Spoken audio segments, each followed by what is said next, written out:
Hello दोस्तों, कैसे हैं आप सभी लोग। स्वागत है आपका आज की नई वीडियो में। आज हम लोग पढ़ने वाले हैं articles use of a, an and the. इससे पहले अगर आप लोगों ने मेरे वीडियो को लाइक नहीं किया है तो कर दीजिए, मेरे चैनल को सब्सक्राइब कर दीजिए क्योंकि ऐसी बहुत सारी वीडियो हैं वहाँ पर आपको देखने के लिए। ठीक है, तो बिना देरी करते हुए हम लोग आते हैं टॉपिक पर। हम लोग आज क्या पढ़ने वाले हैं? Articles use of a, an and the. देखिए, ए का यूज मतलब इसका मतलब क्या हुआ कि ए, एन और द का प्रयोग कहाँ होता है। तो हम लोग पहले लेते हैं ए को। ए का प्रयोग कहाँ होता है? किसी भी वर्ड्स के पहले, किसी भी वर्ड्स के पहले अगर वो वर्ड, कोई वर्ड है, अगर वो वर्ड कॉन्सोनेंट यानी कि कॉन्सोनेंट्स का मैंने एक वीडियो बनाया है। सबसे पहला वीडियो मेरा यही इसी का है। अगर आप लोगों ने नहीं देखा है तो जाके वो वीडियो देख लीजिएगा। मैंने कॉन्सोनेंट्स और वोवेल्स के बारे में अच्छे से समझाया है। ठीक है, consonant vowels A E I O U 5 vowels होते हैं जो कि हमारे गले से निकलते हैं, और बाकी के जो भी बच्चे होते हैं वो हमारे कॉन्सोनेंट होते हैं। तो जो वर्ड कॉन्सोनेंट से स्टार्ट होता है उसके आगे ए लगेगा। क्या लगेगा? ए लगेगा। जैसे कॉन्सोनेंट से स्टार्ट होने वाले कौन से अक्षर है? हम सबसे छोटा अक्षर लेते हैं। ए के बाद आता है बी। बी कॉन्सोनेंट है हमारा, और B, A double L, ball. Ball के आगे हमारा ए आएगा। क्या आएगा? ए का यूज होगा। ऐसे ही कोई और वर्ड ले लेते हैं, जैसे केट, डॉग। ई ने एलिफेंट नहीं होगा क्योंकि उसके आगे ई आ रहा है, और वोवेल्स 5 होते हैं जिनमें से ई एक है। ठीक है, तो आप लोगों को समझ में आ ही गया होगा। अब हम लोग आते हैं एन पर। किस पर? एन पर। ये तो हो गया यूज ऑफ ए, यहाँ पे लिख दे रहा हूं मैं, यूज ऑफ ए। अब यहाँ पे यूज ऑफ एन। देखिए, इसके स्टार्टिंग में जो वोवेल्स, जिन वर्ड्स के स्टार्टिंग में वोवेल्स आते हैं उसके आगे हमारा क्या लगेगा? एन लगेगा। क्या लगेगा? एन।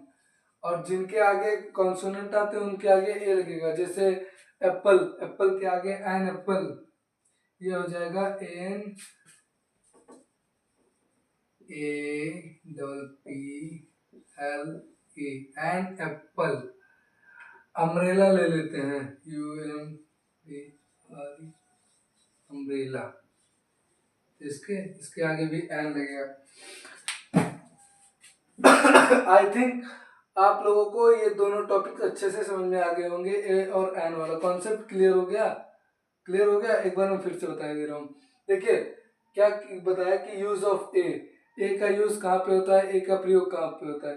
अगर कोई वर्ड, किसी वर्ड, कोई नाउन, कोई वर्ड है और उसकी स्टार्टिंग कॉन्सोनेंट से हो रही है, उस वर्ड की स्टार्टिंग कॉन्सोनेंट से हो रही है, तो उसके आगे हमारा ए लगेगा। और अगर किसी वर्ड के आगे मतलब कोई वर्ड वॉवेल से स्टार्ट होता है तो उसके आगे एन लगेगा। क्या लगेगा? एन लगेगा। अब देखिए, आप लोगों के लिए एक सवाल है। एच वो यू आर एस, हावर्स। ये आवर्स लिखा है ना, घंटा। इसका अर्थ होता है घंटा। 60 मिनट का 1 घंटा होता है ना, वही लिखा है ये। ठीक है, अब बताओ आप कि इसके आगे क्या लगेगा। जल्दी से कमेंट करो, क्या लगेगा? बता दो मैं। देखिए, कमेंट कर दीजिएगा। ठीक है, और पॉजिटिव कमेंट करिएगा, निगेटिव मत करिएगा प्लीज। हावर्स लिखा है। देखिए, मैंने क्या बताया कि किसी वर्ड के आगे अगर कॉन्सोनेंट से स्टार्ट हो रहा है तो एच हमारा कॉन्सोनेंट है, लेकिन इसके आगे मैं बोल रहा हूँ, इसके आगे ए नहीं लगेगा। ए नहीं लगेगा। फिर क्या लगेगा? एन लगेगा। क्यों? क्योंकि देखिए, ये एच यहाँ पे साइलेंट है। इसका आवर्स, ओ आवर्स, ये एच जो है ये साइलेंट है। ओ आ रहा है। ओ हमारा क्या है? वोवेल्स है, इसलिए इसके आगे एन लगेगा। क्या लगेगा? एन लगेगा। क्योंकि यहाँ पे उच्चारण का भी मायने है। H N, an hours. अभी मैं यहाँ पे एक और ले रहा हूँ। ये ऐसे 2 वर्ड्स, ऐसे लगभग लगभग में भी होंगे 2-4 वर्ड्स जिनका वो कॉन्सोनेंट से स्टार्ट होता है लेकिन लगता आगे एन है, और होता है मतलब स्टार्ट होता है वोवेल से लेकिन लगता है उसके आगे ए। जैसे देखिए यूनिफॉर्म,